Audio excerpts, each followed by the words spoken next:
يرفع الله الذين آمنوا منكم والذين أوتوا العلم درجات.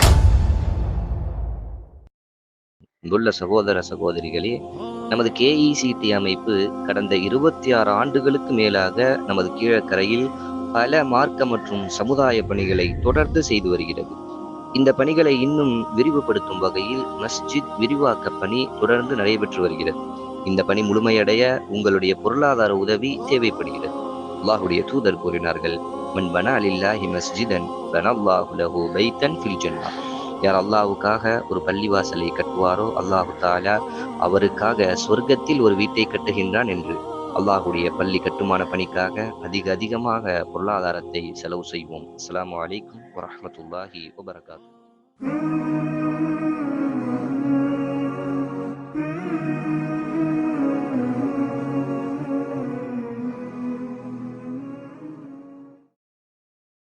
அஸ்ஸலாமு அலைக்கும் வரஹ்மத்துல்லாஹி வபரகாத்துஹு. இன்னல் ஹம்தலில்லாஹி வஹ்தா வஸ்ஸலாத்து வஸ்ஸலாமு அலா மன் லா நபிய்ய பஅதா அம்மா பஅத். அன்பார்ந்த சகோதரர்களே சகோதரிகளே, ஹதீஸ் கலை அல்லது ஹதீஸ்கள் தொடர்பான ஒரு உரை இன்ஷா அல்லாஹ்.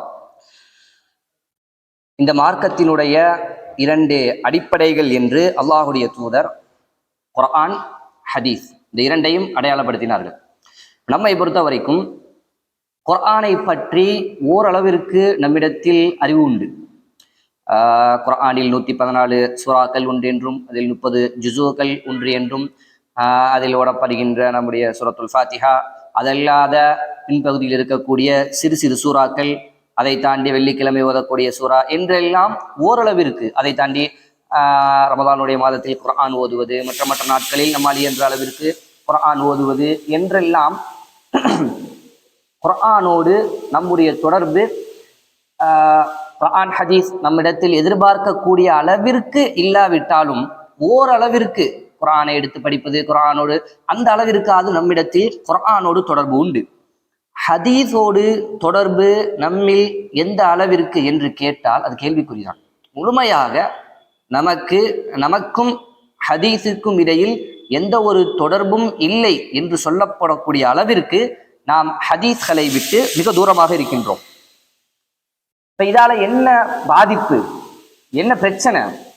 ஹதீஸ்கள் பற்றிய எந்த ஒரு அறிவும் இல்லாமல் நாம் இருப்பதால் என்னென்ன பிரச்சனை நமக்கு ஏற்படும், அதனுடைய முக்கியத்துவங்கள் என்ன என்பதை பற்றியெல்லாம் தான் நாம் இந்த வகுப்பில் பார்க்க இருக்கின்றோம். இது சம்பந்தமாக உலூமுல் ஹதீஸ் என்று சொல்லப்படக்கூடிய ஸ்ரீலங்காவை சேர்ந்த ஒரு ஆசிரியர், உஸ்தாத், அறிஞர் முஃபாரிஸ் தாஜுதீன் ரஷாதி அவர்களுடைய புத்தகம் இது. அவர்கள் தைசீருல் முஸ்தலஹில் ஹதீஸ் என்று சொல்லப்படக்கூடிய ஒரு புத்தகத்தில் இருந்து மஹ்மூத் அத்-தஹான் என்று சொல்லப்படக்கூடிய ஒரு அறிஞருடைய ஒரு புத்தகம், அது அரபியில் உள்ள புத்தகம். அதில் உள்ள விஷயங்களை எல்லாம் சுருக்கி நமக்கு முக்கியமாக இந்த ஹதீஸ் கலை இது தொடர்பாக கட்டாயமாக எந்தெந்த விஷயங்கள் தேவையோ அதை மட்டும் தேர்ந்தெடுத்து அதை சுருக்கமாக எந்த அளவிற்கு நாம் சொல்லப்பட்டால் புரிந்து கொள்வோமோ அந்த அளவிற்கு மட்டும் நமக்கு சுருக்கி அதை தந்துள்ளார்கள். அந்த விஷயத்தை நாம் தொடர்ச்சியாக பார்த்து வந்தோமே ஆனால் அதை பற்றிய ஒரு அறிவு இன்ஷா அல்லாஹ் நமக்கு கிடைக்கும். அதே போல் தெரிந்து கொள்வதுடைய முக்கியத்துவம் என்ன அப்படின்னு கேட்டோம்னா, நமக்கு வாட்ஸ்அப்ல அல்லது ஏதாவது ஒரு செய்தி நமக்கு வரும், இது அல்லாஹ்வுடைய தூதர் சொன்னார்கள், இந்த செய்தி ஹதீஸ் அல்லாஹ்வுடைய தூதர் சொன்ன செய்தி என்று ஒரு செய்தி நமக்கு வரும். இப்ப இந்த ஹதீஸை பற்றிய அறிவு நம்மிடத்தில் இல்லாத காரணத்தால் என்ன நடக்கும் அப்படின்னா, நம்ம அதை ஒரு ஹதீஸ்ன்னு நினைச்சிருவோம். நம்ம அந்த பேர்ல தான் அது வரும், அல்லாஹ்வுடைய தூதர் சொன்னார்கள் அப்படின்னு ஒரு போட்டோவாக ஒரு ஒரு செட்டப்பா நம்மளுக்கு வந்து சேரும். பார்த்தோன்னு நம்ம என்ன நினைப்போம்னா, ஹதீஸ் ஒரு அமல் சொல்லப்பட்டு இதற்கு இப்படி செஞ்சால் இவ்வளவு கூலி உண்டு என்றெல்லாம் சொல்லப்படும். இதை நம்ம என்ன நினைச்சிருவோம் அப்படின்னா, ஓகே இது அல்லாஹ்வுடைய தூதர் சொன்னது, இதை செய்தால் இந்த அளவிற்கு கூலி கிடைக்கும் என்பது நம்மளுடைய உள்ளத்துல முதல்ல பதிஞ்சிரும். என்ன பிரச்சனை அப்படின்னா, அது ஒரு இட்டுக்கட்டப்பட்ட செய்தியா இருக்கும். ஏன் அப்படி ஒரு ஹதீஸே இருக்காது. ஹதீஸ் கிதாபுகள்ல எந்த கிதாப்ல இல்லாத ஒரு ஹதீஸாக, அப்படி ஒன்னே இல்லாத ஒரு செய்தியாக அது இருக்கு. நம்மளுக்கு அது தெரியாது. நம்மளுக்கு அது தெரியாது. அது தெரியாம நம்ம அதை செய்யணும்னு நினைப்போம், மற்றவங்களுக்கும் பரப்புவோம். இதால என்ன நடக்கும் அப்படின்னா, இப்ப மார்க்கம் காட்டித்தராத ஒரு வணக்கமாக இருந்தால் அது பாவம். அது தொழுகையா இருக்கலாம், நோன்பா இருக்கலாம், மற்ற எந்த வணக்கமாக இருந்தாலும் சரி, அல்லாஹ்வுடைய தூதர் அதை எந்த நேரத்துல எந்த முறையில எப்படி செய்யணுங்கிறத காட்டி தந்திருக்கணும். ஒரு வணக்கம் என்றால் அதை காட்டித்தராத ஒரு நாளில் ஒரு நேரத்தில் நோன்பு வைப்பது, ஒரு இடத்தில் தொழுவது, அதெல்லாம் பாவம். நன்மைதான், தொழுகைதான், நோன்புதான், குர்ஆன் தான். ஆனால் அல்லாஹ்வுடைய தூதர் காட்டித்தராத முறையில் செய்யப்படும் போது பாவமாக மாறும். எப்ப நம்மளுக்கு உணர்வு அப்படின்னா, ஒரு செய்தி நம்மளுக்கு வருது அப்படின்னா அது ஹதீஸ் தானா, இந்த கேள்வி நம்மளுக்கு வரணும். அது ஹதீஸ் தானா, எந்த கிதாப்ல வருது? புகாரி முஸ்லீம்ல வந்தா ஓகே ஹைர், அதுல எந்த கேள்வியும் எனக்கு கிடையாது, அது பின்பற்றத்தக்க முழுமையான அதனுடைய ஹதீஸ்கள் அனைத்தும் பின்பற்றத்தக்கது. அது அல்லாமல் திர்மிதியில வருது, நசாயில வருது, அபுதாவுதுல வருது, இப்னு மாஜால வருது அப்படின்னா இந்த ஹதீஸ் சஹீஹானதா வைஃபானதா, அதாவது சரியான ஹதீஸா அல்லது பிரச்சனை உள்ள ஹதீஸா என்ற ஒரு கேள்வி வரணும். இதான் எப்ப வரும் அப்படின்னா, இது பற்றிய செய்திகள் எனக்கு தெரியும் போதுதான் வரும். ஹதீஸ் என்றால் என்ன, ஹதீஸ் கலை என்றால் என்ன, அதுக்குள்ள உள்ள விஷயங்கள் என்றால் என்ன என்பதை பற்றி ஒரு அறிவு எனக்கு வரும்போதுதான் இந்த கேள்விகள் எனக்குள்ள வரும். ஒரு செய்தியை நான் பார்க்கும்போது இந்த கேள்விகள் எனக்குள்ள வரும். அந்த கேள்விக்கான பதிலை நான் தேடும் போது அந்த செய்தியை பற்றி நான் தெரிந்து கொண்டு சரியாக மார்க்கத்தை நடைமுறைப்படுத்துவதற்கு எனக்கு இது பயன்படும். முதல் விஷயம். இரண்டாவது, இப்போ உள்ள காலகட்டத்துல ஒரு ஹதீஸை மறுப்பது, ஒரு ஹதீஸை இல்லை என்று சொல்வது, ஆண்டாண்டு காலமாக அறிஞர்கள் எல்லாம் பாதுகாத்து வந்த ஹதீஸை மறுப்பது. இப்ப என்ன பிரச்சனைனா, இப்ப இப்படி மறுப்பது சரியா, இப்படி மறுப்பது சரியா? ஏன்னா இதை பத்தி நம்ம எந்த அறிவும் நமக்கு இப்போதைக்கு கிடையாது. இப்படி மறுக்கிறாங்க அப்படின்னா, இப்படி சொல்றாங்க, ஒரு கூட்டம் சொல்லுது மறுக்க கூடாது தப்பு அப்படின்னு, இன்னொரு கூட்டம் சொல்லுது இல்ல அது பிரச்சனையான ஹதீஸா இருக்கு, குர்ஆனுக்கு முரண்படுது, வேற வேற ஹதீஸுக்கு முரண்படுது, அதனால மறுக்கணும் அப்படின்னு. இப்ப நம்ம எப்படி அதை புரிஞ்சுக்கிறது? இப்ப நான் எப்படி அதை புரிந்து கொள்வது? எந்த கூட்டம் சரி? கூடாதுன்னு சொல்றாங்களா அவங்க சரியா, அப்படிதான் பண்ணணும்னு சொல்றாங்க அவங்களும் சரியா? அப்படி பண்றது எனக்கு புரியணும் அப்படின்னா ஹதீஸ்னா என்ன, ஏன் ஒரு சஹீஹான ஹதீஸ மறுக்கவே கூடாதுன்னு இந்த கூட்டம் ஏன் சொல்றாங்க?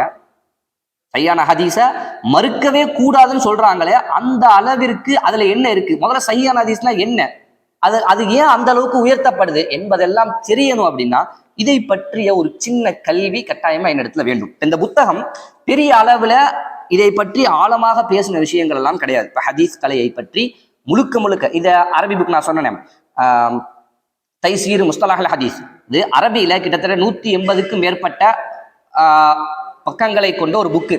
ஆனா அதுக்கு பேரே தைசீர், அப்படின்னா இலகுவான ஹதீஸ் கலையுடைய செய்திகள். அதுவே அவ்வளவு. அதை சுருக்கி இந்த புத்தகத்துல போட்டிருக்காங்க. ஸோ அப்படிங்கும்போது இந்த புத்தகத்தில் உள்ள செய்திகளை நான் தெரிந்து கொள்வது என்பது மிக அடிப்படையான ஒரு சில விஷயங்களை முதலாக தெரிந்து கொள்ளக்கூடிய மாணவர்கள் அல்லது பொதுமக்கள் எல்லாரும் அடிப்படையாக பேசிக்கா ஒரு டச்சு, அதுல எனக்கு ஒரு டச், என்கிட்ட எந்த பிரச்சனையும் வந்துடாம இருக்க, என்னுடைய விஷயங்களை நான் பாதுகாத்துக் கொள்ள என்ற அடிப்படையில் ஒரு சில அடிப்படையான விஷயங்களை நம்ம இந்த விஷயத்துல படிக்க போறோம் இன்ஷா அல்லாஹ். சரிங்களா? ஒண்ணு. ரெண்டாவது, இதுல ஹதீஸ்களை சொல்வதோ அதனுடைய விளக்கங்களை சொல்வதோ இந்த மாதிரி எந்த விஷயமும் இருக்காது. இதுல ஒரு ஹதீஸை படிக்கிறது, அதனுடைய விளக்கத்தை படிக்கிறது எதுவும் இருக்காது. ஒரு ஹதீஸை எப்படி அணுகுவது, இதற்கு முன்னால் வாழ்ந்த சலஃபுகள், முன்னோர்கள், அறிஞர்கள் எப்படி ஒரு ஹதீஸை அணுகினார்கள், அதை எப்படியெல்லாம் அவர் தரம் பிரிச்சார்கள் என்பது பற்றியான செய்திகளைத்தான் நம்ம இதுல தொடர்ச்சியா பார்க்க போறோம் இன்ஷா அல்லாஹ். தினந்தோறும் ஒரு 5 நிமிடங்கள், 5, 6, 7 இவ்வளவுதான் இன்ஷா அல்லாஹ். அதற்குள் முடிந்த அளவிற்கு சுருக்கமாக தினந்தோறும் ஒரு சில செய்திகளோடு நாம் இதை தொடர்ச்சியாக படித்து வந்தோமே. ஆனால் அதனால்தான் உங்களுக்கு இதை தினந்தோறும் குறிப்பெடுத்து வைத்துக் கொள்ளுங்கள் என்று சொல்லப்பட்டதெல்லாம். இதை நம்ம முதல் தடவை படிக்கும் போது அது ஒரு செய்தியா நம்மளுக்கு இருக்கும். ஆனால் திரும்ப எடுத்து பார்க்கும் போது, அதை மீட்டிக்கொள்ளும் போதுதான் நம்மளுக்கு அதை பற்றிய ஒரு கல்வி எனக்கு கிடைக்கும். அல்லது இந்த புத்தகத்தை வாங்கி கூட ஒரு முறை வாசித்துக் கொள்ளலாம். நம்மளுக்கு இன்னும் அது பயனுள்ளதாக இருக்கும் என்பதையும் நாம் தெரிந்து கொள்ள வேண்டும் இன்ஷா அல்லாஹ். தொடர்ச்சியாக இந்த வகுப்பை நாம் கலந்து கொள்வதன் மூலமாக அல்லாஹு தாலா எனக்கும் உங்களுக்கும் இது பற்றிய ஒரு அறிமுகத்தை அல்லாஹு தாலா தருவானாக. வாஹத் தஅவானா அல்ஹம்துலில்லாஹி ரப்பில் ஆலமீன். அஸ்ஸலாமு அலைக்கும் வரஹ்மத்துல்லாஹி வபரகாத்துஹு. يرفع الله الذين آمنوا منكم والذين أوتوا العلم درجات